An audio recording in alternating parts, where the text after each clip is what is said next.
జాగృతి పెట్టుకుని ఏం చేసింది, అది కూడా ముందస్తు ఆమెకు లిక్కర్ స్కామ్ లో జైలుకు పోతుందని తెలిసి అమ్మో ఇది ఎట్లా ఉంది అని చెప్పేసి భారత జాగృతి అని పెట్టింది. భారత జాగృతి పెట్టి ఢిల్లీ దగ్గర జంతర్ మంతర్ దగ్గర దీక్ష చేసింది.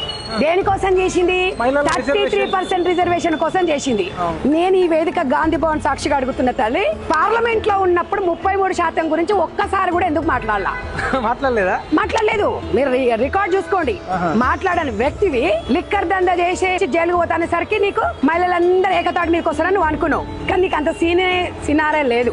జైలుకి వెళ్ళిన మొదటి రోజు తిహార్ ఫస్ట్ డే ఏమనిపించింది? ఏడు బాబా ఇది లక్షణం అన్నావు, ఏ నచ్చలేదా? దీనికన్నా గవర్నమెంట్ హాస్పిటల్లో జనరల్ వార్డు నయం. అటాచ్డ్ బాత్ లేదు, గోడకు సున్నం లేదు, సీలింగ్ కి ఫ్యాన్ లేదు. రెగ్యులర్ కస్టమర్స్ కి ఇలాంటి రూమ్ ఇస్తే అసలు రావడానికి ఇంట్రెస్ట్ ఏముంటది? అలాంటి సీనియర్ దొంగలకి ఇలాంటి రూమ్ ఇస్తే ఇంకా జూనియర్ దొంగల పరిస్థితి ఏంటి? అన్ని తెలిసిన వాళ్ళు మీరు కూడా ఇలా మాట్లాడితే ఎలాగరా? ఈసారికి అడ్జస్ట్ అవ్వండి. ఎలా అవ్వమంటారండి? ఒక ఏసీ లేదు, ఒక టీవీ లేదు, ఒక వీసీఆర్ లేదు, కనీసం చల్లటి నీళ్లు తాగుతా ఉంటే ఒక ఫ్రిడ్జ్ లేదు. ఏమండి ఏమన్నా అంటే అన్నా ఉంటారు, ఇది దొంగల గదికి తడవండిది.